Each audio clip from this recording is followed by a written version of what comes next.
Hello everyone, welcome back to my YouTube channel. আজকে আবারও আমি চলে এসেছি তোমাদের মাঝে একটা নতুন টপিকের ওপরে ভিডিও নিয়ে। থাম্বনেল দেখে তোমরা অলরেডি বুঝতে পেরে গেছো আজকের ভিডিওটা কোন টপিকের ওপরে হতে চলেছে। হ্যাঁ, আজকে আমি তোমাদের সাথে ক্লে জুয়েলারি তৈরি করার প্রসেস আমি শেয়ার করব।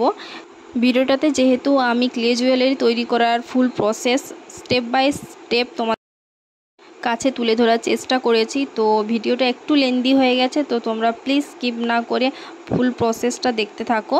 তো এর জন্য দেখছো আমি প্রথমে ক্লেটাকে রেডি করে নিয়েছি, আর কিভাবে জুয়েলারি তৈরি করার জন্য ক্লেটাকে আমাদের রেডি করতে হয় তার ভিডিও অলরেডি আমার চ্যানেলে আপলোড রয়েছে, তোমরা চাইলে সেখান থেকে অবশ্যই চেক আউট করে নিতে পারো।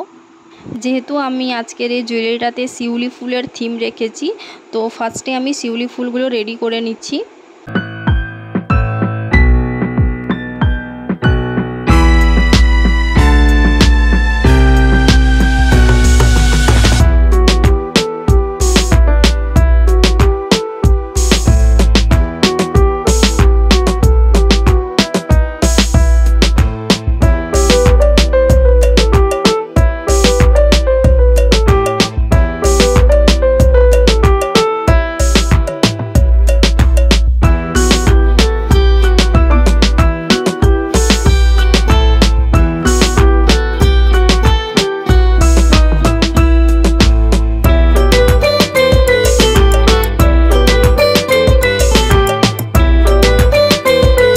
এইভাবে আমি কিন্তু অনেকগুলোই শিউলি ফুল রেডি করে নিয়েছিলাম। এরপরে এগুলো ড্রাই করতে দিয়েছি।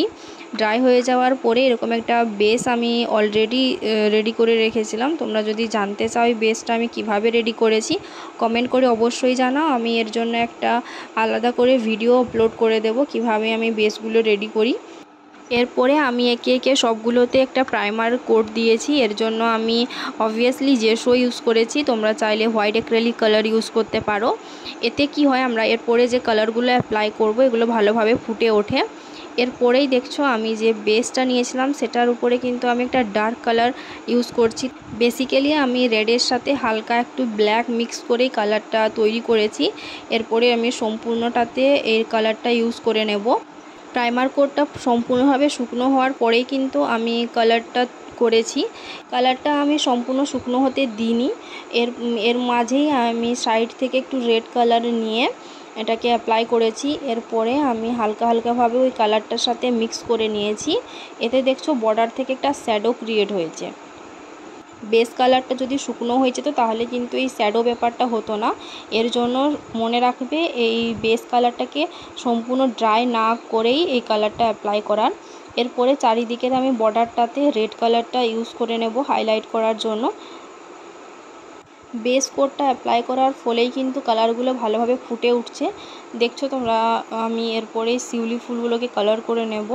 এর জন্য আমি মিডিলে অরেঞ্জ কালার ইউজ করেছি। এরপরে সাইড থেকে আমি লেমন ইয়েলো কালারটা একটু হালকাভাবে শ্যাডো ক্রিয়েট করার জন্য অ্যাপ্লাই করে নেব।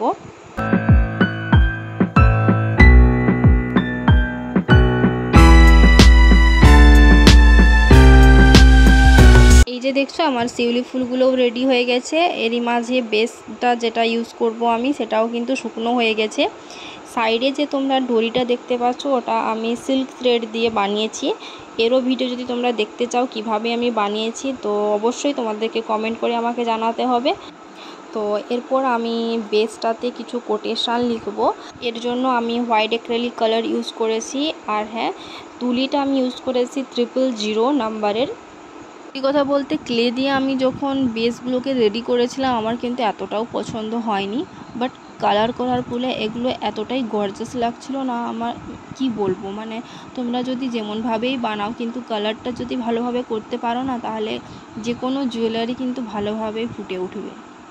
আর যখন আমি এই জুয়েলারিটা বানাচ্ছিলাম না তখন আমার মধ্যেও পুজো পুজো একটা ভাব আসছিল।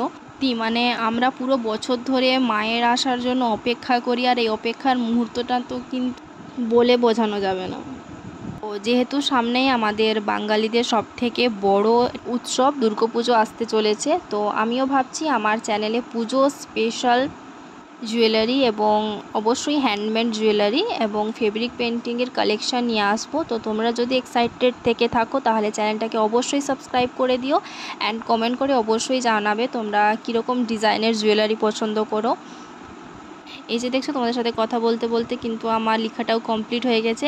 এরপরে আমি গ্লুয়ের সাহায্যে শিউলি ফুলগুলোকে সাইড থেকে অ্যাটাচ করে নেব। এরপর আমি কিন্তু কিছুক্ষণের জন্য এটাকে সাইড করে রেখে দিয়েছিলাম যাতে শিউলি ফুলগুলো ভালোভাবে জুয়েলারি বেসটার সাথে সেট হয়ে যায়।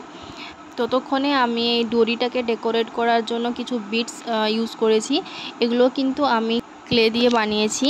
এরপরে আমি এগুলোকে ভালোভাবে কালার করে নিয়েছি। তারপরে ড্রাই করার পরে সবগুলোকেই আমি ভার্নিশের একটা কোট অ্যাপ্লাই করেছি যাতে একটা গ্লসি ভাব আসে আর যাতে জুয়েলারিটা বেশি দিন ধরে ভালো থাকে। এরপরেই দেখছো আমি এই ডোরিটা বিটসগুলোকে ইনসার্ট করে নিচ্ছি।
এই যে দেখছো আমার এই জুয়েলারিটা কিন্তু পুরোপুরিভাবে রেডি হয়ে গেছে।